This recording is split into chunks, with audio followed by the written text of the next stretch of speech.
this is Jackie from Cambridge Safety. Welcome to one of our Take 5 Minutes for Health and Safety videos. In this video, we're going to have a look at the suitable and sufficient risk assessment if we've got a pregnant or nursing mother.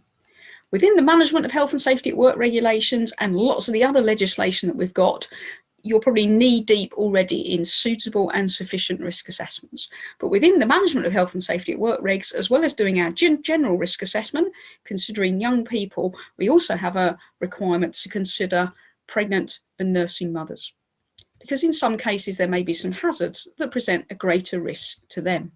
So when we talk about new and expectant mothers, pregnant and nursing mothers, it includes an employee who's pregnant, one who's given birth within the last 6 months, but also any lady who is currently breastfeeding. So that broadens the scope slightly. The reason that we need to carry out our risk assessment is this particular person, because of what's happening in terms of carrying the baby or being breastfeeding, there's going to be different things happening in their body. That's going to affect their physiology, i.e. their anatomy, their body itself, their body's shape and size. They're going to have a range of different hormones kicking in, which are going to make them react or act in slightly different ways. And there's potentially going to be some psychological changes as well.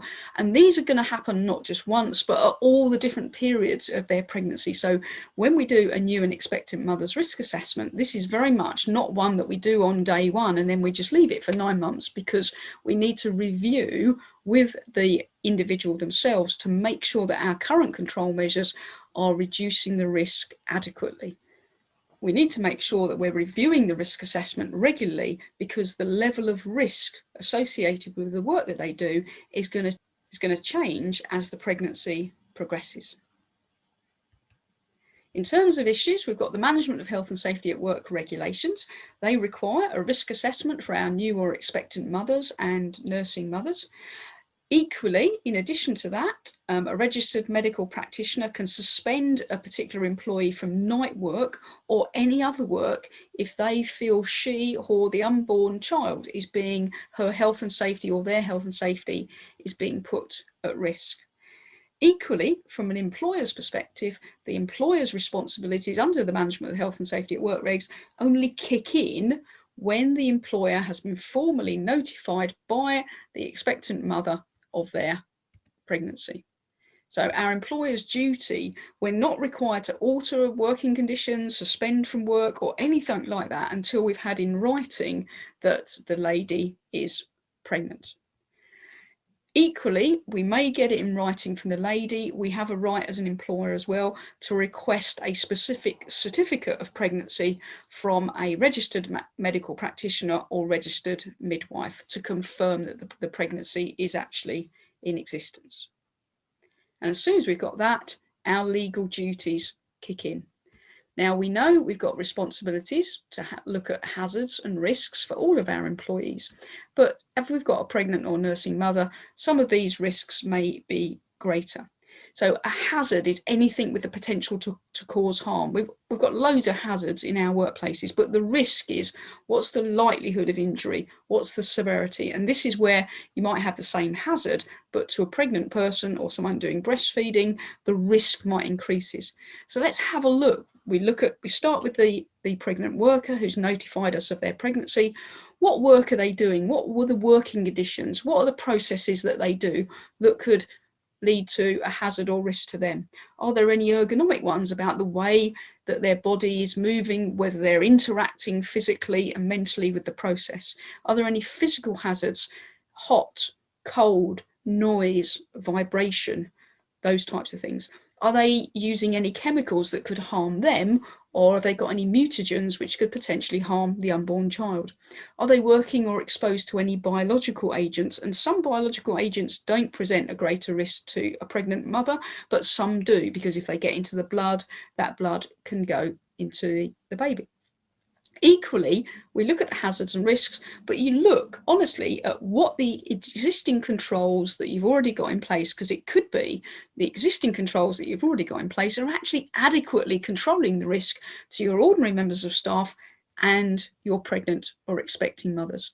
But equally, we do know that some hazards present a higher risk. So manual handling, we know that because of the changes that are happening in the pregnant worker's body, they're going to be more likely to get muscle strains, muscle tears, and things like that. They're going to get a little bit more tired as the pregnancy progresses, so it's a bit more of a problem standing for long periods. If they come into a contact with a mutagenic chemical, that's one that can affect not only them, but the unborn child as well.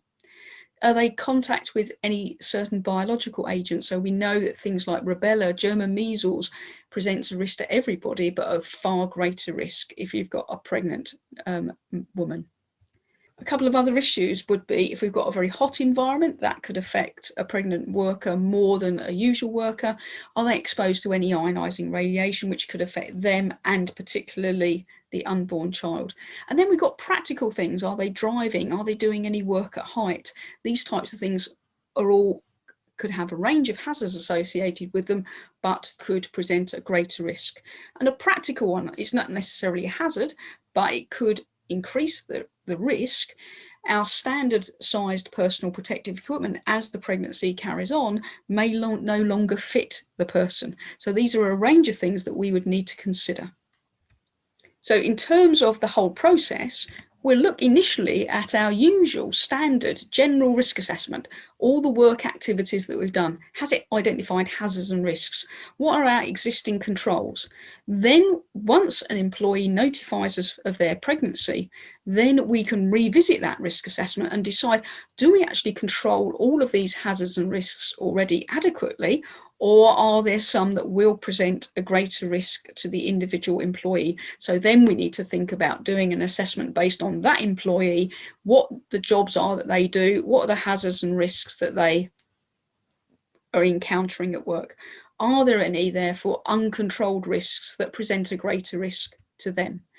If there are any uncontrolled risks, then we're going to take steps to eliminate and control them so far as is reasonably practicable.